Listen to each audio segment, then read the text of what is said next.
ஒவ்வொரு காயத்தையும் பார்த்து அழாதே. காயம்னா உடம்புல இருக்கிற காயம் மாத்திரம் இல்லை, மனசுல எவ்வளவு காயங்கள் இல்லை நம்ம எல்லாருக்கும். இங்க இருக்கிற ஒவ்வொருத்தரையும் தனித்தனியா கூப்பிட்டு, என்னப்பா என்னடா கண்ணுன்னா அப்ப 100க்கு 90 அழுதுடும். அப்பவே எல்லா மனசுலயும் காயம் இருக்கு. துரோகத்தின் காயம், ஏமாற்றப்பட்டதன் காயம், வலியின் காயம், நாம் அடைய வேண்டிய உயரங்களுக்கு நாம் போக முடியவில்லையே என்கின்ற காயம், அவமானப்படுத்தப்பட்டோமே என்ற காயம். காயம் இல்லாத மனசு எந்த மனசு இருக்குங்க? அப்ப நாம அழுவோம், ஐயோ எனக்கு காயம். சில பேருக்கு உடலிலே ஏதோ பிரச்சனை இருக்கலாம், ஐயோ கடவுளை எனக்கு கொடுத்துட்டே, இந்த காயத்தை ஏன் கொடுத்தாய்? ரூமி சொல்லுகிறார், காயத்தை பார்த்து அழாதே. நம்ம கேட்போம், உனக்கு என்னப்பா சொல்லிட்டேன், அவன் நோவு அவனுக்கு தானே தெரியும். ரூமி சொல்லுகிறார், ஏன் காயத்தை பார்த்து அழக்கூடாது தெரியுமா? அந்த காயத்தின் வழியாக புது ஒளி உடலுக்குள் ஊடுருவும் என்று கவிஞர் ரூமி சொல்லுகின்றார். இந்தியாவிலே பெண்கள் படிக்க வேண்டும் என்பதற்கான முதல் வித்தை இட்டவரே சாவித்ரிபாய் பூலே தான். சாவித்ரிபாய் பூலே தான் பெண்களுக்கான பள்ளிக்கூடத்தை முதலில் பூனால ஆரம்பிக்கிறாங்க. பள்ளிக்கூடம் எங்க இருக்குன்னா, அவங்க வீடு இருக்கிற தெருவில் இருந்து பக்கத்து தெருவில் இருக்கு. புரியுதா நான் சொல்றது உங்களுக்கு? வீடு இந்த தெருவில் இருக்கு, பள்ளிக்கூடம் பக்கத்து தெரு. இந்த அம்மா தினம் பள்ளிக்கூடத்துக்கு போய் பாடம் சொல்லி கொடுத்துட்டு திரும்பி வருவாங்க. ஒவ்வொரு நாளும் காலையில் போகிற போது ஒரு பைய தோல்ல போட்டு போவாங்க. பெண்களை விட்டு பைய பிரிக்கவே முடியாதுங்க காலத்துக்கு. எனக்கெல்லாம் ஹேண்ட்பேக் அங்கே வச்சிருக்கேன் தவிர பக்கு பக்குங்குது. இப்போ உங்க மேல ஒன்றும் சொல்லலை, பொதுவாகவே நம்முடைய மனம் அப்படிப்பட்ட மனம். என்னென்ன இருக்கும் நம்ம ஹேண்ட்பேக்ல நமக்கே தெரியாது. இப்போ நமக்கு நம்மளோட உடையே பாருங்களேன், செல்போன் வச்சுக்கிறதுக்கு சௌரியம் இல்லாத உடை நமக்கு. நாம தான் போனை கீழே அடிக்கடி போறோம். எல்லா வீட்லையும் சொல்லி காட்டுவாங்களே வீட்டுக்காரங்க, போனை வாங்கி கீழே போட்டியா, அதுக்கு தான் உனக்கு போன் வாங்கி கொடுக்க மாட்டேன்னு நான் சொல்றேன். சொல்றாங்களா இல்லையா? தைரியமா சொல்லுங்க. ஆமா, நாமும் கீழே போடத்தான் போடுறோம், இல்லைன்னு சொல்ல முடியாது. அவங்க கீழே போடுறதை விட நம்ம அதிகமாக கீழே போடுறோம். ஆனால் அதுக்கு நாம காரணம் இல்லை. நம்ம உடையில கழுத போனை வைக்கிறதுக்கே இடம் இல்லை. அவங்க நல்ல பேக்கில் வச்சுட்டு கம்பீரமா இருக்காங்க, நம்ம எங்க வைக்கிறது? சாவித்ரிபாய் பூலேவும் பேக் வச்சிருந்தாங்க. ஆனால் அந்த பேக்கில் என்ன இருந்தது தெரியுமா? ஒரு புடவை, பிளவுஸ், பாவாடை. இந்த செய்தியை நான் படித்தோன்னு நினைச்சேன், அடேங்கப்பா, பக்கத்து தெருவில் இருக்கிற பள்ளிக்கூடத்துக்கு போகிறதுக்கு இன்னொரு ட்ரெஸ்ஸா? நம்ம நினைப்போம் தானுங்க, நினைப்போமா இல்லையா? ஸ்கூலுக்கு போய் 2 மணி நேரம் பாடம் சொல்லிட்டு வரதுக்கு இன்னொரு புடவை இன்னொரு பிளவுஸா அப்படின்னு நான் நினைச்சேன். அப்புறம் தாங்க உண்மை தெரிஞ்சுது. ஏன் தெரியுமா இன்னொரு புடவை எடுத்துட்டு போயிருக்காங்க? அவங்க போகும்போது வழி ஒரே தெரு தான், அந்த தெரு நடுவிலும் இருக்கிற ஒவ்வொரு வீட்லையும் இருக்கிற பெண்கள், ஆண்கள் எல்லாரும் பொம்பளை பிள்ளைகளுக்கு பாடம் சொல்லி மனசை கெடுக்கிறான்னு சாணியை கரைச்சு அவங்க மேல ஊத்திருக்காங்க. சாணியை கரைச்சி ஊத்தினாலும் பரவாயில்லன்னு பள்ளிக்கூடத்துக்கு போயிட்டு பள்ளிக்கூடத்திலேயே இருக்கிற ஒரு பாத்ரூம்ல திரும்ப குளிச்சு எடுத்துட்டு வந்த புடவையை மாத்திக்கிட்டு பாடம் சொல்லி கொடுத்துருக்காங்க சாவித்ரிபாய் பூலே. எந்தெந்த துறைகளில் பெண்கள் இல்லைன்னு நீங்க சொல்லுங்க நீங்க. ஆனா இதற்கான அடிப்படை பெண்ணும் படிக்கலாம் என்கின்ற கருத்தாக்கத்தை இந்த மண்ணுக்கு கொண்டு வந்ததில் சுவாமி விவேகானந்தர் அவர்களுக்கு தான் மிகப்பெரிய பங்கு இருக்கிறது. பெண்கள் பொறுமையில் பூமாதேவியை போன்றவர்கள் என்ன அர்த்தம்? கோவம் வந்தாலும் நீ கத்தாதான்னு நமக்கு சைலண்டா சொல்றாங்க. பெண் விடுதலை என்பது ஆண்களை எதிர்த்து செய்யப்படுகிற போராட்டம் அல்ல, அது ஆணும் பெண்ணும் சேர்ந்து செய்ய வேண்டிய பயணம். நிறைய பேர் எங்களை மாதிரியான பேச்சாளர்களுக்கெல்லாம் பேசுவாங்க, ரொம்ப அன்போட பேசுவாங்க, போட்டோ எடுத்துப்பாங்க. அவங்க நிறைய பேர் எங்ககிட்ட கேட்குற கேள்வி என்ன தெரியுமா? தனியாகவே ட்ராவல் பண்ணுவீங்களா? நான் தனியாக தான் ட்ராவல் பண்ணுறேன். தனியாகவே பயணம் போவீங்க? ஆமாங்க. இப்போ என்ன வீட்டை தூக்கிக்கிட்டே வரதுக்கு நான் என்ன ஆமையா? ஆமை தான் ஓட்ட முதுகிலே தூக்கிட்டு போவோம். ஆமாங்க, தனியாக. அப்போ வீட்டில் யார் பார்த்துப்பாங்க?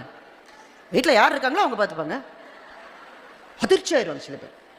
அது எப்படிங்க, என்னால் வீட்டை விட்டு நகரவே முடியலைங்க, நீங்கள் மாத்திரம் எப்படியோ வர்றீங்க, பரவாயில்ல.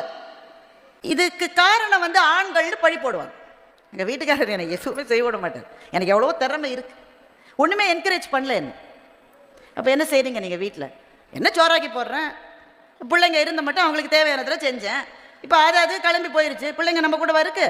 தி எம்ப்டினஸ் சிண்ட்ரோம் என்று சொல்லுவார்கள். ஒரு கட்டத்துக்கு பிறகு பிள்ளைகள் விலகி செல்வார்கள். நம்ம என்ன செய்யறோம்? பிள்ளைகளை பார்த்து கொள்ளுவதை தவிர நம்ம வாழ்க்கையில வேற எதுவுமே இல்லைன்னு ஒரு 23 வருஷம் வாழ்ந்துட்டோம். உண்மையா இல்லையாங்க? ஏன் எப்படியுமே அந்த ஆளு கண்டுக்க மாட்டேங்கிறாரு. அவர் வராரு, கல்யாணம் ஆன புதுசுல அப்படி பேசினார் மனுஷன். எப்படி பேசினார் ஞாபகம் இருக்கா? பல பேருக்கு மறந்துருக்கும். இங்க இருக்கிற ஏஜை பத்தி அப்படித்தான் இருக்கு, பல பேருக்கு மறந்துருக்கும். இப்ப இருக்கிற பிள்ளைல போர்வையை போத்திட்டு SMS பண்ணு. நம்ம கண்ணை திறந்துட்டு கண்ணாடியை போட்டுட்டு SMS பண்ணாலே ஸ்பெல்லிங் மிஸ்டேக் வரும். எவ்வளவு முறை நீங்க சொன்னாலும் அந்த ஆளுக்கு போறாமலே இருந்தது. அது சொல்லுமா, என்ன சொல்லணும்? என் பேரை சொல்லு, அதெல்லாம் சொல்லக்கூடாதுன்னு சொல்லியிருக்கேன். ஒரு தடவை சொல்லும். இதெல்லாம் ஞாபகம் இருக்கா? போன ஜென்மத்தில் நடந்த மாதிரி இருக்குல்ல? அப்படித்தானே இருந்தீங்க. அப்படித்தானப்பா இருந்தோம். கல்யாணம் ஆகி 23 வருஷம் ஆச்சு. என்னாச்சு? அந்த ஆள் வராரு. சாப்பிட்டீங்களா? அதெல்லாம் சாப்பிட்டாச்சு.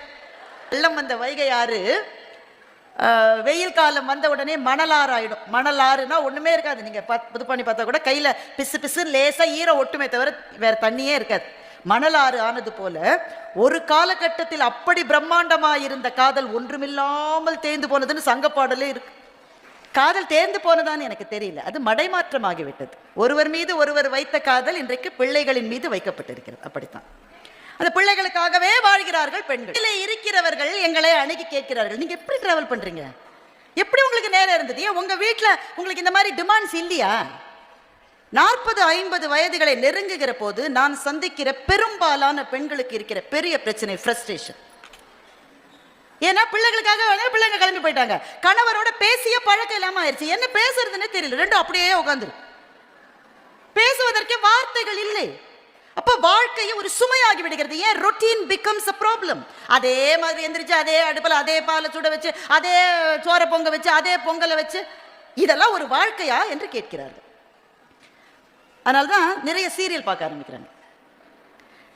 சீரியல் பார்க்கறத பத்தி கருத்து சொல்றேன், நான் எதை பத்தி கருத்து சொல்றது இல்லைங்க. I don't opine on anything. நான் கருத்துக்கு அந்த சமையல கிடையாது.